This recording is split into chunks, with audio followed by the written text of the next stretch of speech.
Fobaproa informa. Hay 3 tipos de deudores: los que cumplen, los que no pueden pagar y los que abusan. El gobierno apoya a los que lo necesitan. La ley debe castigar a quienes lo merecen. En realidad parece que no sabemos todos todo lo que quisiéramos saber de esto del Fobaproa.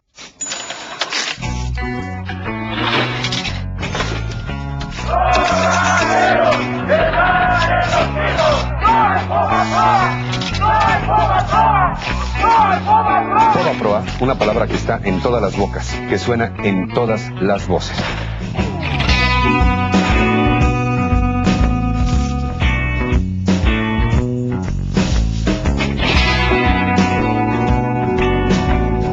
Mira, el Fobaproa es una historia terrible. Más de 100,000 millones de dólares. Más de 1 millón de millones de pesos que tiene que pagar el pueblo de México.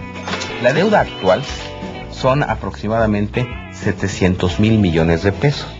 Si a esto le agregamos lo que ya se ha pagado, llegamos al billón.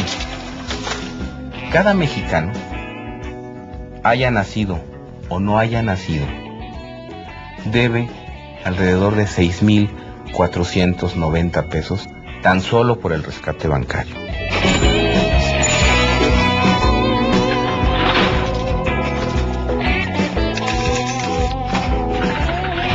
En 1995 los bancos estuvieron a punto de quebrar. Las malas decisiones del gobierno de Zedillo provocaron una gigantesca crisis y quienes teníamos créditos ya no pudimos pagar. El gobierno rescató los bancos a través del Fobaproa, pero mucho de ese dinero no lo necesitaban los bancos o fue usado tramposamente por los que eran sus principales dueños. Hay que recordar que en la década de los 80, pues el presidente López Portillo había estatizado la banca. He expedido en consecuencia 2 decretos. Uno, que nacionaliza los bancos privados del país. A raíz de los 90, pues se hace un programa para devolver, para reprivatizar y vender otra vez los bancos a la iniciativa privada. Salinas entregó los bancos a gente cercana a él y a gente que no tenía experiencia en el manejo de la banca.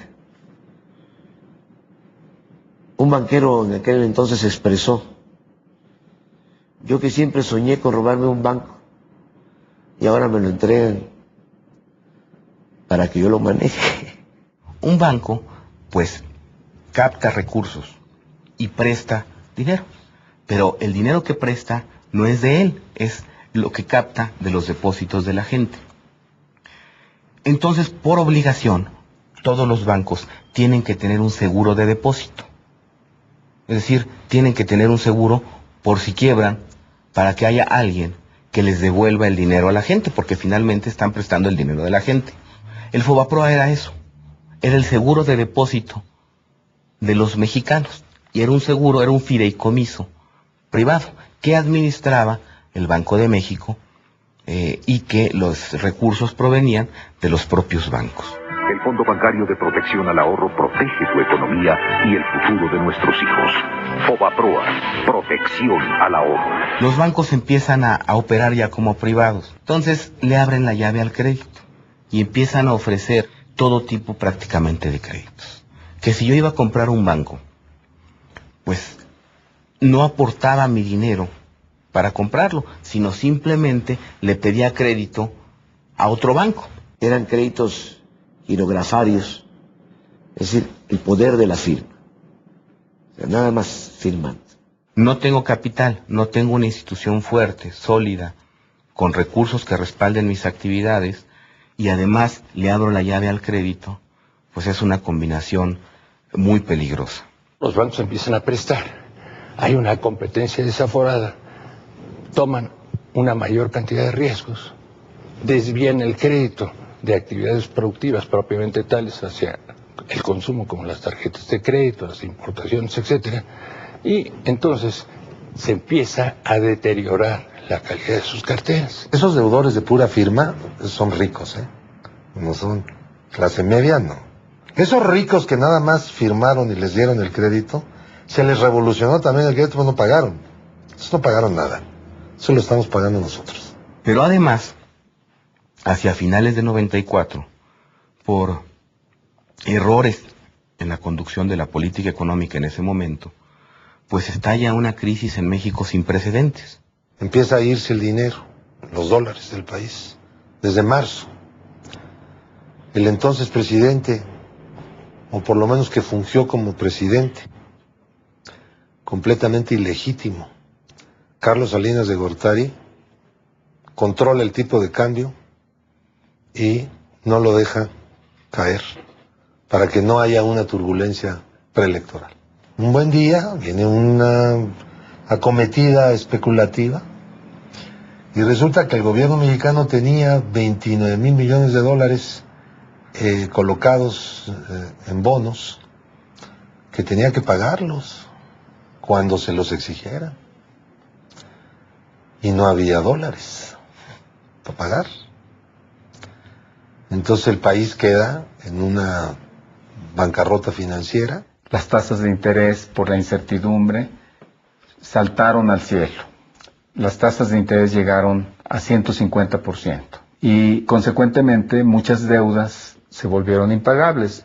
Muchos de nosotros recordamos cómo las personas tuvieron que regresar casas y regresar automóviles. Los bancos tenían inmensos estacionamientos llenos de automóviles que les habían recogido a sus clientes. Rescatar a los bancos era una obligación del Estado mexicano, enmarcada en la propia ley del Banco de México y en la propia Constitución. En lo que no se está de acuerdo es en el cómo se realizó. Tan solo en los primeros días de la semana pasada se depreció severamente el valor de nuestra moneda en relación al dólar y se dispararon las tasas de interés. Si no frenamos y revertimos el deterioro y el descontrol de las últimas semanas, nos arriesgaríamos a sufrir un colapso financiero y productivo que paralizaría las fuentes de trabajo y la dotación de servicios. El presidente de la República, ya entonces Zedillo, despide rápidamente. Cuando viene la crisis al secretario de Hacienda, lo manda a su casa para echarle la culpa de los errores del presidente anterior y del mismo. Pero los errores de diciembre los cometieron Salinas y Zedillo, juntos y solidariamente, desde luego, ¿verdad? Entonces, ¿qué tenemos? Se le ocurre a nuestros tecnócratas neoliberales encabezados entonces por Zedillo, y que no son más que puros pupilos también de Salinas, la maravillosa idea de que el FOBAPROA absorbiera la cartera vencida de todos los bancos y los bancos quebrados, que empiezan a quebrar el banco. Entonces, ¿cómo? Bueno, pues, a ver tu cartera, todos los adeudos que tienes tu banco, a ver, pónmelos aquí. Tomo el control del banco, me adueño del banco, yo cubro tus pérdidas, yo le pago a tus ahorradores y con lo que quede del banco luego lo vendo, hago un remate.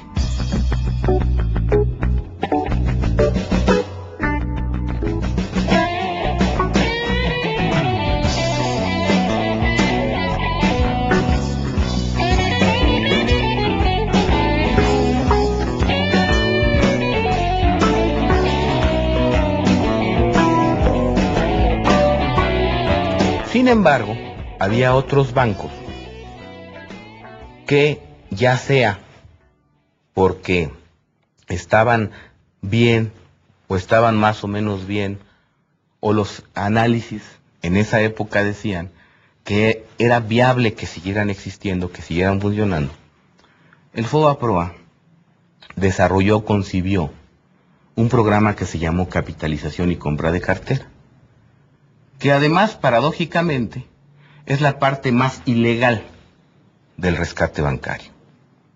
Entonces el gobierno le decía, yo te voy a pagar el crédito que diste. Nada más que el gobierno no tenía dinero. Entonces le firmó un pagaré. Esto no era obligación del seguro de depósito. Ya estaba haciendo algo para lo que no fue diseñado. Pero ¿qué sucedió? Que los bancos ponían o le entregaban, le cedían al gobierno, pues la cartera más emproblemada y más chatarra que tenían en términos populares, así se dice, la cartera H, la que no valía. Así, muy pronto, y con la mayor desvergüenza, comenzaron a meter al Fobaproa todo tipo de créditos incobrables, basura y chatarra para aprovechar la buena disposición de pagarlos. Un ejemplo sucísimo fue el de los créditos relacionados, es decir, créditos que los banqueros desde sus bancos se prestaban a sí mismos como empresarios y que empezaron a inflar monstruosamente la panza enorme del Fobaproa. ¿Cuánto debe? Correcto. Pues yo tengo en mis cifras alrededor de 120 a 150 millones de dólares. Esas son las cifras que yo tengo de lo que es adeudos. Los únicos 2 procesos penales por los que estoy sujeto son, uno, un crédito que le dio Banpaís a una empresa de aerotransportación para comprar unos aviones y que estos aviones no existían y que la empresa no existía. ¿De quién es esa empresa? Es una empresa nuestra. ¿Usted se prestó solito? ¿De su propio banco? Del propio banco. ¿Usted banquero se prestó? No, yo no me empresario? presté. Pasó por los cánones que tenía que pasar, por el Consejo de Administración, por los comités de crédito. Sí, pero todos eran sus cuates. No sabíamos de qué tamaño era esto, porque no habían dado información. Y empezamos una lucha para que nos informaran cuánto debíamos sin saberlo. ¿Me entiendes? Como pueblo, pues. La pregunta que se ha hecho insistentemente en este recinto el día de hoy, yo la retomo. ¿A cuánto ascienden el día de hoy los pasivos totales brutos del Fobaproa, ciudadano secretario? ¿A cuánto ascienden los pasivos al día de hoy del Fondo Bancario de Protección al Ahorro, conocido como el señor Fobaproa? Lo que se tiene que hacer es aplicar la cifra de 552,000 y multiplicarla por la tasa de interés promedio por los meses que han transcurrido. Me limito a reiterarle la pregunta que se ha formulado en reiteradas ocasiones. ¿A cuánto ascienden, señor secretario, al día de hoy los pasivos del Fobaproa? Se ha dado la totalidad de la información que necesitan ustedes. No se trata de venir aquí a hacer un circo. Si usted no sabe cuánto debe o no ha hecho bien el cálculo, le voy a prestar esta computadora para que en el tiempo de mi intervención haga los cálculos que usted requiera. Señor secretario, pues si no esa calculadora, sea que sea lápiz. No contesta usted. No contesta. Tenemos un secretario de Hacienda irresponsable, porque ni contesta preguntas ni responde de sus hechos. Y en 1998, ahí mete como que no quiere la cosa Zedillo 2 iniciativas, con toda la idea de que los diputados no se dieran cuenta que estaban aprobando. Y era la liquidación del Fobaproa, es decir, vamos a desaparecerlo, vamos a crear 2 organismos. Uno que administre los activos, lo que quedó de esta chatarra, y otro que administre la deuda. Pero para poder hacer eso, tenemos que reconocer esta deuda como deuda pública. La Cámara de Diputados empieza a analizar esta iniciativa. Y yo recuerdo muy bien, porque había reuniones que yo presenciaba, que dijeron, no, esto no. Vamos a hacer una ley. De estas 2, vamos a hacer una sola institución, que va a ser el hijo del Fobaproa, digamos, la continuación del Fobaproa. Y le vamos a llamar Instituto de Protección al Ahorro Bancario, el IPAB. El IPAB surgió cuando la deuda que se acumuló a partir del Fobaproa fue una deuda que era tan grande que tenía que encontrar una salida. Y entonces fue cuando entramos en un debate público que era que no aceptamos que se haga deuda pública en el rescate bancario. Si los diputados aprueban la transferencia de deuda del Fobaproa a deuda pública, vamos a acabar con deuda pública incrementada, que va a mermar los recursos fiscales del país. Va a haber que pagarla con impuestos o con gasto público. El PAN decidió cooperar con el PRI para encontrar un compromiso de salida. Y ese fue el IPAB, que era el FOBAPROA, pero con otro nombre. Ya es tiempo, ciertamente, de ponernos de acuerdo, de cerrar el capítulo, de ir hacia adelante. Ya hemos pasado muchos meses viendo hacia atrás, ahora hay que ver hacia el futuro. Tenemos muchas más coincidencias que diferencias sobre las cuales podemos construir soluciones a los gravísimos problemas nacionales.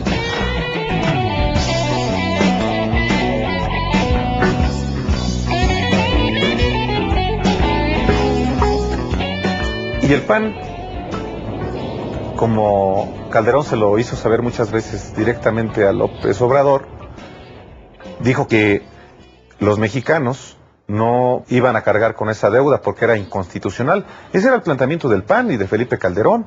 En Acción Nacional queremos que la gente viva mejor. Por eso hemos preparado una solución responsable e integral al problema de FOBAPROA. Evitaremos los abusos de quien sí tiene con qué pagar y no lo ha hecho.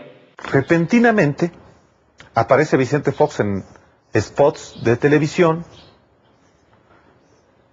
conminando a los diputados a aprobar el FOBAPROA. Juan y María pidieron prestado para una casa. Hoy ya no pueden pagarla. El PRD exige que no ayudemos a nadie, por lo que muchos deudores perderían sus sueños. Nosotros los panistas queremos resolver ya esta crisis bancaria.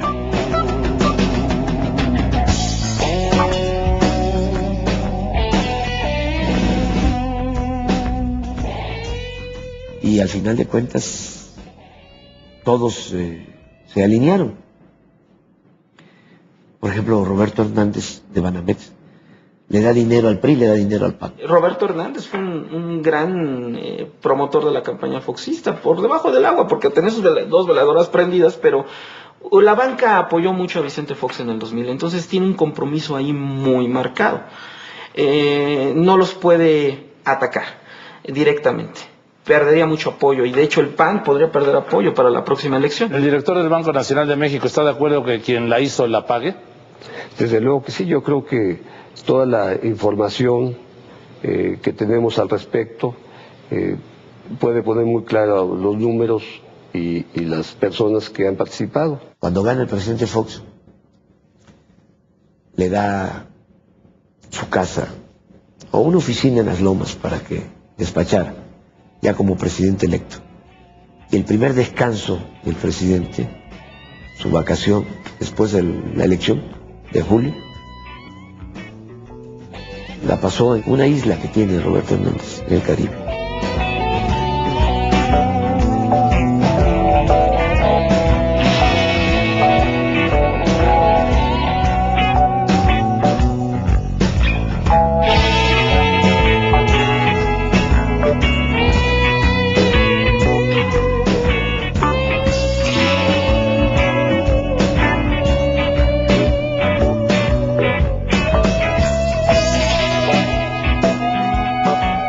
Compañeras y compañeros, me extraña que el PRI no salga en la defensa del Ejecutivo, sino sea el PAN quien salga en defensa del atraco y del despojo del pueblo de México.